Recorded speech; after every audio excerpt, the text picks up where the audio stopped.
जय हिंद। आइए स्टार्ट करते हैं आज का प्रीवियस क्वेश्चन जो कि एसएससी एमटीएस में पूछे हुए पिछले साल 2022 का क्वेश्चन है।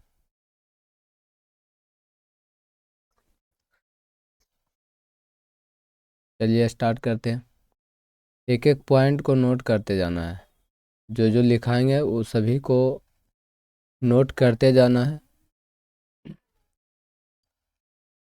ताकि हर एक वीडियो को आप लोग देखें। अगर कॉमन एरर का क्वेश्चन देखना है तो इसके पहले वाले वीडियो में हम बना चुके हैं, वहाँ से आप जाकर देख सकते हैं। कॉमन एरर का एक प्लेलिस्ट बना हुआ है, आप प्लेलिस्ट से भी जाकर देख सकते हैं। तो I don't know why he is such secretly. इसका हमें नो इम्प्रूवमेंट देखना है। इसके पहले वाले वीडियो में कॉमन एरर का क्वेश्चन कर चुके हैं। आज जो है नो इम्प्रूवमेंट यानी कि सेंटेंस इम्प्रूवमेंट है। तो आप इसे जल्दी से सॉल्व कैसे करते हैं? तो सच सेक्रेटली, सच क्या है और सच के बाद क्या यूज किए जाते हैं, तो के बाद क्या यूज किया जाता है, इस स्लाइड में हम इसी के बारे में बात करने वाले हैं। तो सबसे पहले जान लेते हैं कि तो के बाद क्या यूज किया जाता है। तो सो के बाद जो है एडजेक्टिव, एडवर्ब और एक वर्ब, ये तीन जो है यूज किए जाते हैं सो के बाद। नेक्स्ट है आपका सच। सच के बाद नाउन रहना चाहिए या तो प्रोनाउन, ये दो में से किसी एक का यूज किया जाता है सच के बाद, जो कि यहाँ क्या किया गया, सेक्रेटली किया गया। ये गलत है। अगर हम यहाँ शो करेंगे तो सही होगा। चलिए कौन किस ऑप्शन में है? तो सेक्रेटिव। आपका ऑप्शन नंबर दूसरा में मैनी सेक्रेटिव तो होगा नहीं। क्या मैनी के बाद भी सिंगुलर को मैनी के बाद और मैनी ए या एन के बाद, हम पहले इसके कॉमन एरर के जब वीडियो किए उसमें बताया गया है। तो मैनी के बाद प्लूरल काउंटेबल नाउन का यूज किया जाता है और प्लूरल वर्ब। अगर मैनी ए या एन होगा तो singular countable noun plus singular verb का यूज किया जाता है। इसलिए यहाँ पे तो मैनी के फॉर्म में यूज करना है नहीं, क्योंकि सच का सो का यूज करना है। I don't know, do does did के बाद हमेशा भी1 के फॉर्म में यूज किया जाता है, इसलिए ये नाव भी आपका सही है। वाई का काम इज सच सेक्रेटरी। नेक्स्ट, तो इसका आंसर हो जाएगा आपका एक का बी। यहाँ तक तो आप समझ चुके हैं। अगर किसी को डाउट है तो वह आप कमेंट बॉक्स में आप कमेंट करके पूछ सकते हैं। नेक्स्ट, द 18th सेंचुरी, ये कौन सा एडजेक्टिव है? ये आपको बताना है कमेंट में, क्योंकि इसके पहले वाले वीडियो जब हम किए हैं कॉमन एरर का तो उसमें बता चुके हैं कार्डिनल और ऑर्डिनल नंबर के बारे में, इसलिए आप कमेंट में जाकर बता सकते हैं। सेंचुरी क्या है? नाउन है। नाउन के पहले एडजेक्टिव होना चाहिए। साव द मिडिल क्लास यानी मध्यम वर्ग के जो बिकमिंग मोस्ट प्रोस्पेरस, प्रोस्पेरस का मतलब होता है समृद्धि, धनी जिसे कहते हैं, समृद्ध लोग। तो आप शुरू से देखते हैं कि द है, तो द के बाद क्या होना चाहिए? डिटरमाइनर है यानी आर्टिकल है, तो इसके बाद क्या होना चाहिए? नाउन होना चाहिए, जो कि सेंचुरी एक नाउन है। नाउन के पहले एडजेक्टिव होना चाहिए, जो कि 18th नाउन है। ये क्या है? 18th जो है आपका कोऑर्डिनल नंबर है।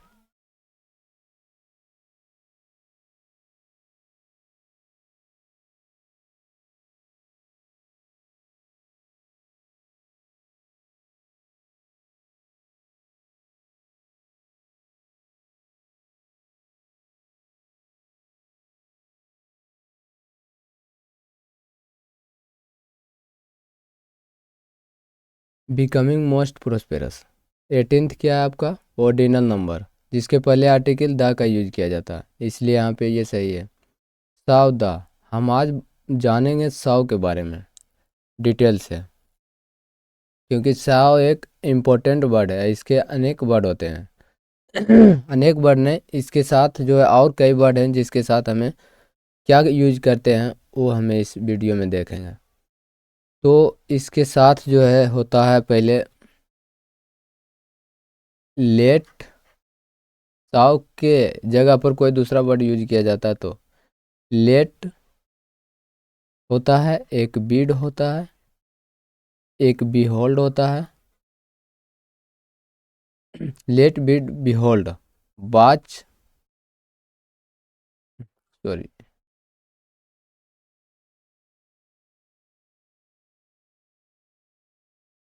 Let bid behold, watch, see, make, see make, और एक और होता है फील, और ऐसे अनेक वर्ड होते हैं। जिसके बाद जो है इसके बाद क्या यूज किया जाता है ये हमें देखना है। तो ये सभी जो वर्ड हैं इसके बाद दो ऑब्जेक्ट आता है। इसके बाद कितने ऑब्जेक्ट आते हैं, दो ऑब्जेक्ट, ये सभी क्रिया है। तो इसके बाद दो ऑब्जेक्ट आता है। सब्जेक्ट सेकेंड ऑब्जेक्ट के रूप में जेरंड तब लगता है जब दो क्रिया एक साथ चलता है, जब दो क्रिया एक साथ चलता है, जो कि यहाँ साव बिकमिंग लगा दिया गया साव के बाद।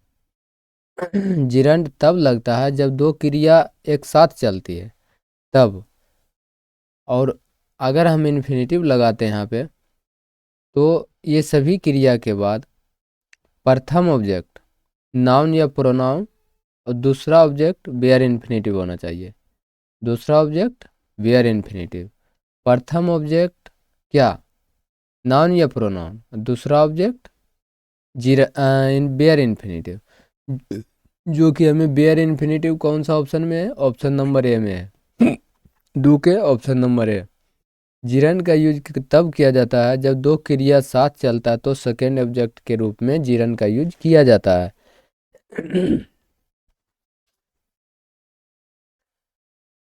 इसलिए आपको ऑप्शन नंबर राइट आंसर दो का होगा ए, बिकम मोर हो करना पड़ेगा।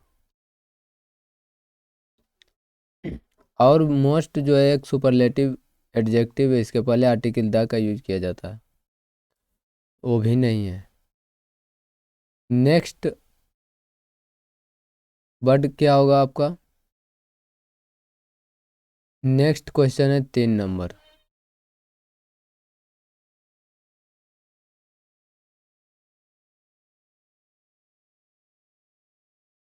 3 नंबर में है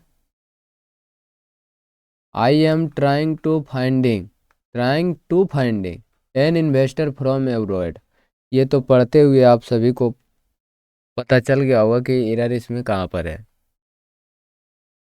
तो इन्फिनेटिव अगर हम पढ़ेंगे, अगर आपको इन्फिनेटिव का अलग क्लास चाहिए, अलग वीडियो, तो वह आप कमेंट में डालें कि हमें इन्फिनेटिव या जीरन का दो एक सेपरेट क्लास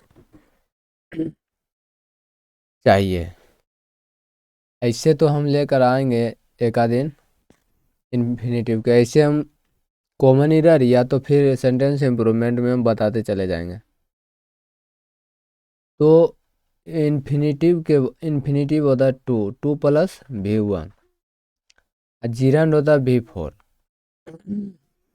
तो टू के साथ जीरन का यूज नहीं किया जाता है, टू के साथ किसका यूज किया जाता है, V1 के फॉर्म में, जो कि यहाँ पे डायरेक्ट गलत है। ट्राइंग टू भी वन, ट्राइंग टू फाइंड होगा या तो ट्राई टू फाइंड होगा, ये दो ऑप्शन में एक होगा। तो अगर हमें एम के यहाँ इज एम आर के बाद क्या यूज किया जाता है, इज एम आर के बाद V4 का यूज किया जाता है एक्टिव में। पैसिव रहेगा तो फिर V3 का यूज किया जाएगा। तो एक्टिव में V4 का यूज किया जाता है, इसलिए हमें ऑप्शन नंबर बी आंसर होगा, trying to find. Next, gel ingredients work well on waved, curled, relaxed and texture. Here in the long run, here in the long run। तो आप ऑप्शन को पढ़ते जाइए, समझते जाइए। वर्क बेल ऑन, वेव्ड है यानी कि V3 है, कोमा लगा दिया, फिर V3, फिर कोमा, तो फिर यहाँ पे भी V3 होना चाहिए। फिर एंड के साथ दो समान शब्द जुड़ते हैं, इसके साथ भी V3 होना चाहिए। तो आपका किस में V3 है, तो रिलैक्स्ड एंड टेक्सचर्ड। ये ऑप्शन नंबर ये भी नहीं होगा, क्योंकि एक जीरेंड है, एक V3 एडजेक्टिव है, फिर भी एक जीरेंड है, फिर एडजेक्टिव है, फिर एक जीरेंड है। तो रिलैक्स्ड एंड टेक्सचर होगा ऑप्शन नंबर सी, 4 नंबर के, क्योंकि सारा का सारा जो सेंटेंस का जो वर्ब है वह V3 फॉर्म में है, इसलिए रिलैक्स्ड होगा या टेस्टेड होगा।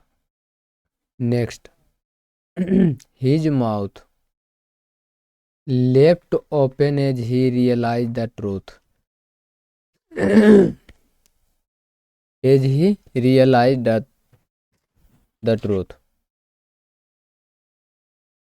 हिज है, यह पोसेसिव एडजेक्टिव है, पोसेसिव एडजेक्टिव के बाद नाउन का यूज किया जाता है, जो कि माउथ एक नाउन है। Left open as he realise, ये पास्ट इंडेफिनिट में हमें चाहिए सेंटेंस, तो रियलाइज ही के बाद नहीं होगा, सिंगुलर वर्ब ही के बाद ऐसे भी सिंगुलर वर्ब का यूज किया जाता है, तो ये सिंगुलर वर्ब है ही नहीं। तो ऑप्शन नंबर एक ही है, fail upon as he perceived, क्योंकि ही के बाद पास्ट इंडेफिनिट हमें चाहिए, पास्ट इंडेफिनिट जो कि सिंगुलर वर्ब के रूप में यूज किया जाएगा, वही यहाँ पे चाहिए। तो ऑप्शन नंबर 5 के ए हो जाएगा। तो इसी तरह का सेंटेंस इम्प्रूवमेंट और कॉमन एरर का डेली आपको वीडियो डालते रहेंगे। तो चलिए फिर मिलते हैं नेक्स्ट वीडियो में, तब तक के लिए जय हिंद।